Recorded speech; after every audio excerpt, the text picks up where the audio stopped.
Hi friends, நீங்கள் எல்லாம் எப்படி இருக்கீங்க? நான் இங்கே நலமாக இருக்கேன். நீங்களும் கண்டிப்பாக நலமாக சேஃபாக இருக்கீங்கன்னு நம்புகிறேன். நம்ம இன்றைக்கி நம்ம வீடியோவில் இன்றைக்கி நிறைய நல்ல விஷயங்கள்லாம் உங்கள் கூட ஷேர் பண்ணியிருக்கேன். கண்டிப்பாக இந்த வீடியோ வந்து உங்களுக்கு ரொம்ப இன்ட்ரெஸ்டிங்காகவும் மோட்டிவேஷனாகவும் இருக்கும்னு நம்புகிறேன்.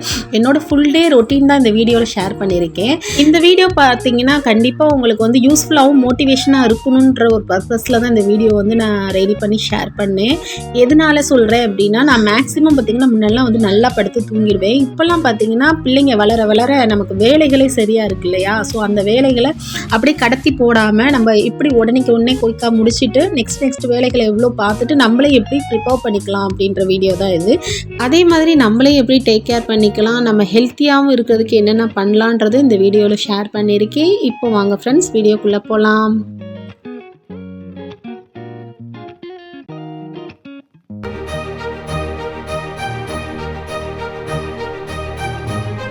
இந்த வீடியோ பார்த்தீங்கன்னா என்னுடைய முதல் நாள் வேலைகளை தான் ஷேர் பண்ணியிருக்கேன். முதல் நாள் வேலைகள்லேருந்து 2வது நாள் வேலைகள் சேர்த்து ஷேர் பண்ணியிருக்கேன். இந்த வீடியோ உங்களுக்கு ரொம்ப யூஸ்ஃபுல்லாக இருக்கும். நான் முதல்ல பார்த்தீங்கன்னா மொச்சப்பயிர் இருக்குது பார்த்தீங்களா, போர் மொச்சன்னு சொல்லுவாங்க மதுரை சைடு. ஸோ அந்த மொச்சப்பயிரை வந்து ஊற வச்சுக்கிட்டேன். கூடவே வந்து தயிர் உரைக்கி ஊற்றி வச்சுட்டேன். எல்லாம் பண்ணி வச்சுட்டு நெக்ஸ்ட் வந்து கிச்சனை தொடச்சி விட்டுடலாம். அப்போ தான் காலையில் நம்ம வந்து கிச்சனை பார்க்கும்போது நமக்கு ஒரு மைண்ட் வந்து ஃப்ரீயாக இருக்கும்.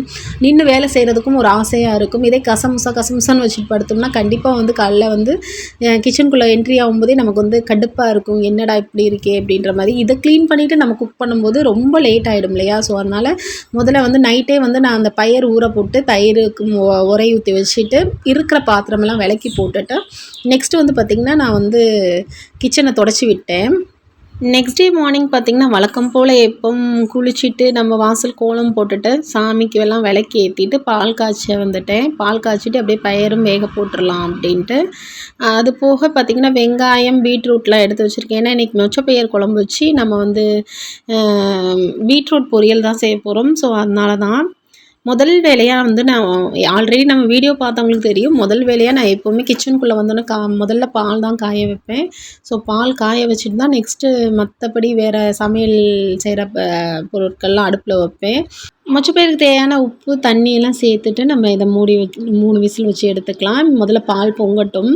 அதே மாதிரி எப்பவும் பால் காலைல எழுந்தோன்னா முதல் வேலையாக பால் பொங்க வைக்கணும். அது போக வந்து நம்ம என்ன பண்ணணுன்னா, நம்ம பால் பொங்கி வர ஸ்டேஜில் நல்லா தொட்டு கும்பிட்டுட்டு மகாலட்சுமி தாயை போற்றி சொல்லணும். சொல்லிவிட்டு இந்த பால் போல் என் குடும்பம் மென்மேலும் பெருகணும் அப்படின்னு சொல்லிவிட்டு நம்ம பால் எடுத்து சாமிக்கு வைக்கணும். அதுவும் வந்து சுகர் சேர்த்து சாமிக்கு வைக்கணும். இது வச்சாலே போதும். இதை விட ஒரு நெய்வேத்தியம் இருக்காதுன்னு என்கிட்ட ஒரு மாமி சொன்னாங்க. என்னோடய மாமி வந்து என்னோட ரொம்ப ஃப்ரெண்ட் அவங்க. ஸோ அவங்க சொல்லி கொடுத்து தான் நான் இந்த விஷயம்லாம் ஃபாலோ பண்ண ஆரம்பிச்சிட்ருக்கேன். இதை ஆரம்பித்ததுலேருந்து எனக்கு சும்மா சொல்லக்கூடாது, நாங்களும் நல்லா கஷ்டப்பட்டு இப்போ தான் லைட்டாக முன்னேறிட்டு வரோம். ரொம்ப கஷ்டப்பட்டோம் லைஃப்பில். இப்போது நான் எல்லாமே மாறி இருக்குன்னா இந்த மாதிரி சில விஷயங்கள் நான் ஃபாலோ பண்ணுறதுனால தான் அது மாறுதுன்றது என்னோட நம்பிக்கை. ஏன்னா இதெல்லாம் நான் செய்ய ஆரம்பித்து எனக்கு ஒரு 3 மாதத்துலேயே கொஞ்சம் மாற்றம் தெரிய ஆரம்பிச்சிச்சு. நீங்களும் ட்ரை பண்ணி பாருங்கள். அடுத்து பார்த்திங்கன்னா பால் வச்சாச்சு சாமிக்கு. இங்கே விளக்குன பாத்திரம்லாம் இருக்குது. நைட் நம்ம விளக்கி வச்சோம் பார்த்திங்களா, அந்த பாத்திரம்லாம் இருக்குது. இப்போது வெங்காயம் எல்லாத்தையும் நம்ம வந்து உரித்து எடுத்துக்க வேண்டியதுதான். ஒவ்வொன்றா உரித்து இந்த கஷ்டமான விஷயம் எதுனா சமைக்கிறதோ விளக்குறதோ துவைக்கிறதெல்லாம் எனக்கு இருக்காது. இந்த வெங்காயம் பூண்டு உரிக்கிறது இருக்குது பார்த்திங்களா, அதான் எனக்கு கஷ்டமான வேலையாகவே இருக்கும். மற்றதெல்லாம் வந்து எனக்கு ஈஸியாக இருக்குது. எல்லோரும் சொல்லுவாங்க துவைக்கிறது விளக்குறது தான் எரிச்சலாக இருக்குன்னு. எனக்கு அதெல்லாம் கூட ஈஸியாக இருக்கும். இங்கே பார்த்திங்கன்னா எனக்கு இந்த வெங்காயம் இந்த பூண்டு இது உரிக்கிறது தான் பயங்கர கஷ்டமாக இருக்கும். இங்கே பார்த்திங்கன்னா மொச்சப்பயிர் ஆல்ரெடி ரெடி ஆகிடுச்சு. 3 விசில் வந்து ஆஃப் பண்ணிட்டோம். இங்கே டீக்கு ரெடி ஆகிட்டுருக்கு. நமக்கு டீ இல்லைன்னா காலைல வேலையே நடக்காது. இதில் பார்த்திங்கன்னா வெங்காயம் எல்லாமே உரிச்சு வச்சுட்டேன். அதே மாதிரி பீட்ரூட்டும் வந்து தோல் சீவி வச்சாச்சு. டீ போட்டாச்சு, மறக்காமல் மெயினாக நம்மளோட ஃபேவரட் டீ போட்டாச்சு. இங்கே என்ன ரெடி பண்ணிகிட்ருக்கேன்னா, ஒரு கடாயில் ஆயில் சேர்த்துட்டு 1/4 ஸ்பூன் வெந்தயம், 1/2 ஸ்பூன் ஜீரகம், 1/2 ஸ்பூன் சோம்பு, 1/2 ஸ்பூன் மிளகு சேர்த்துட்டு இது பொரிஞ்சு வரும்போது சின்ன வெங்காயம் இருக்குது பார்த்திங்களா, பெரிய வெங்காயம்னு சொல்லிவிட்டு சின்ன வெங்காயம் இருக்குது பார்த்திங்களா, அது ஒரு 5-6 போல் நம்ம இதில் சேர்த்துக்கலாம். அது கூட கொஞ்சமாக கருவேப்பிலை சேர்த்துக்கலாம். நான் வந்து இன்றைக்கி வந்து காலையில் பிரேக்ஃபாஸ்ட் தோசை தொட்டுக்கவும் இந்த குழம்பு தான். அது போக டிஃபனு மதியம் லஞ்சுக்கு எல்லாத்துக்கும் இந்த குழம்புன்றதுனால கொஞ்சம் வெங்காயம் கூட போட்டிருக்கேன். ஒரு 15 போல் போட்டிருக்கேன். இது கூடவே 2 தக்காளி கட் பண்ணி சேர்த்துக்கலாம். சேர்த்து இது ஓரளவுக்கு நல்லா வதங்கி வந்ததுக்கப்புறம் அடுப்பை ஆஃப் பண்ணி நம்ம ஆற வச்சுக்கலாம். இதை அந்த மூங்கி தட்டு இருக்குது பார்த்தீங்களா, எனக்கு ரொம்ப பிடிச்ச மூங்கில் தட்டு. ஏன்னா எனக்கு அவ்வளோ பிடிக்கும். கிடைக்காம இருந்துச்சு. நான் சொல்லி வச்சு இப்போ வாங்கியிருக்கேன். எனக்கு இன்னும் வந்து தட்டையாக இருக்குது பார்த்தீங்களா, அந்த மாதிரி தட்டு ரொம்ப பிடிக்கும். இது பார்த்திங்கன்னா கொஞ்சம் பள்ளமாக இருந்துச்சு. சரி இருக்கட்டும், கிடச்சதே பெரிய விஷயம் அப்படின்னு சொல்லிட்டு நான் வாங்கிட்டேன்.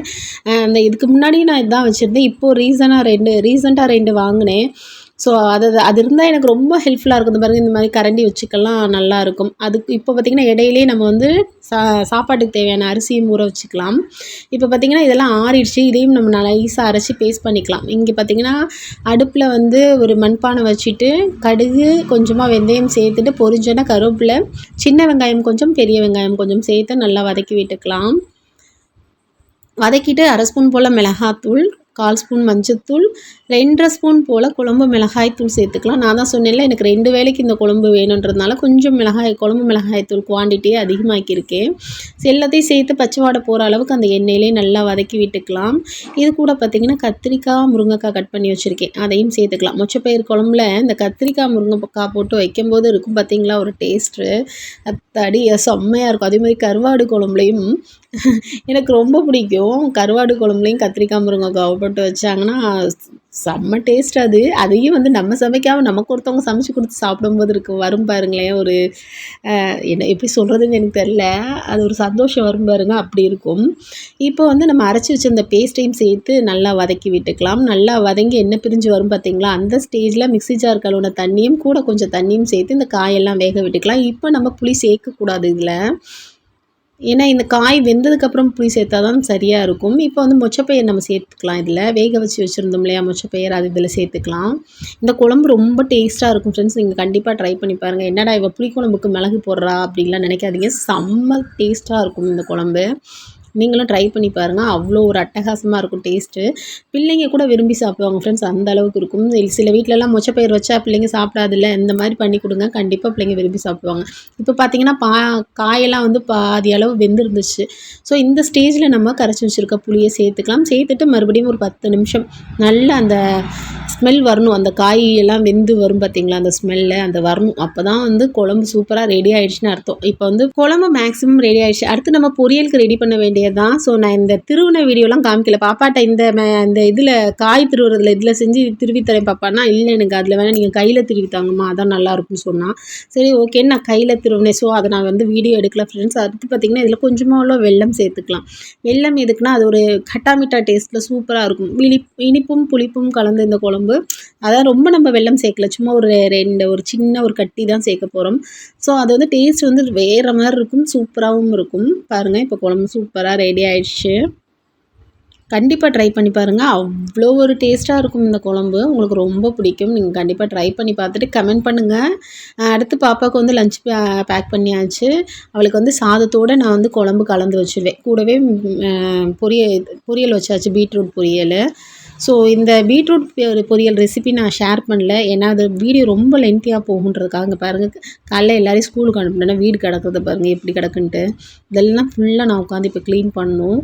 இங்கிட்டு லேப்டாப்பில் சார்ஜ் ஏறிட்டுருக்கு, இங்கிட்டு பாருங்கள் கசாமசான்னு கிடக்கு, ஃபுல்லாக சரி பண்ணணும். அடுத்து இந்த அவங்க படிக்கிற டேபிள் இருக்குது பார்த்திங்களா, அது வந்து பாருங்களேன், அது அதுக்கு மேலே இருக்கும்.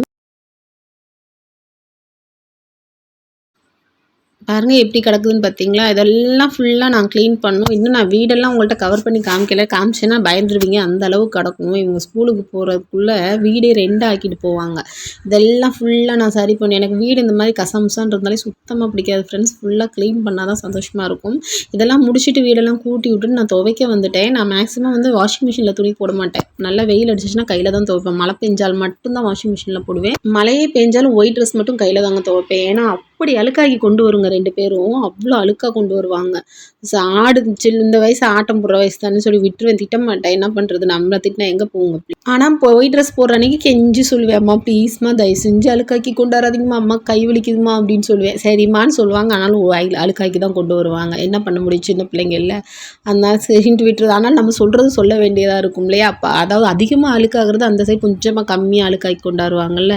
இப்போ பார்த்திங்கன்னா நெக்ஸ்ட்டு வந்து நம்ம வந்து சாமிக்கு பூவெல்லாம் வந்து வாங்கிட்டு வந்திருந்தார் இவர். வெளியில் கடைக்கு கடைக்கு போகும்போது சாமி பூ எல்லாமே வாங்கிட்டு வந்துட்டார். எதுக்குன்னா இப்போ ஆடி 18 வருது இல்லையா, அப்போ வந்து விலை அதிகமாகிடும். ஸோ அதனால தான் இப்போவே வாங்கி வச்சுக்கிட்டோம். அடுத்து வந்து நேற்று வந்து வேலை விட்டு வரும்போது இந்த கடலை மிட்டாய் இந்த மாதிரி பிள்ளைங்களுக்கு வந்து நாங்கள் வந்து அந்த கண்ட ஸ்நாக்ஸ்லாம் வாங்கி தர மாட்டோம். இந்த மாதிரி ஹெல்த்தியாக தான் வாங்கி தருவோம். கடலை மிட்டாய், எள்ளு மிட்டாய், அதுக்கப்புறம் இந்த டேட்ஸ்லேயே செஞ்ச லட்டு அந்த மாதிரி தான். இது வந்து பால் ஹல்வான்னு சொல்லுவாங்க. இது வந்து சாத்தூர் போயிருந்தாங்க. சாத்தூர் போயிட்டு வரும்போது இதெல்லாம் வாங்கிட்டு வந்திருந்தாங்க. இது வந்து டேட்ஸில் செஞ்ச உருண்டை. ஸோ நல்லாயிருக்கும் அப்படின்னு சொன்னாங்க. பேடா அந்த இந்த இது வந்து டேட்ஸ்லேயும் நட்ஸ்லேயும் செஞ்ச பேடான்னு சொன்னாங்க. செம்மையாக இருக்கும்னு ட்ரை பண்ணி பாருங்கன்ட்டு. இது நான் இதுக்கு முன்னாடி மற்றதெல்லாம் நான் சாப்பிட்ருக்கேன். இதை நான் வந்து வாங்கிட்டு வந்ததில்லை. அதே மாதிரி இந்த பாதாம் பர்ஃபியும் அப்படி தான். இது முந்திரி பர்ஃபியும் வாங்கிட்டு வந்தாங்க. இதெல்லாம் இப்போ புதுசாக இந்த 3ம் புதுசாக வந்துச்சு. மற்றபடி மற்றதெல்லாம் அவர் வாங்கிட்டு வர்றாரு. இது கூடவே முறுக்குலாம் பிள்ளைங்க ஸ்கூல்லேருந்து வந்தோடனே சாப்பிட்டாளுங்க. முறுக்கு இன்னும் 2, 3 ஸ்நாக்ஸ்லாம் வாங்கிட்டு வந்தேன். எள்ளு மிட்டாயெல்லாம் வாங்கிட்டு வந்தார். அதெல்லாம் பாதி பாதி பிரித்து வச்சுட்டாளுங்க. ஸோ அதை காமிக்க முடியாதுன்றதுக்காக காமிக்கல.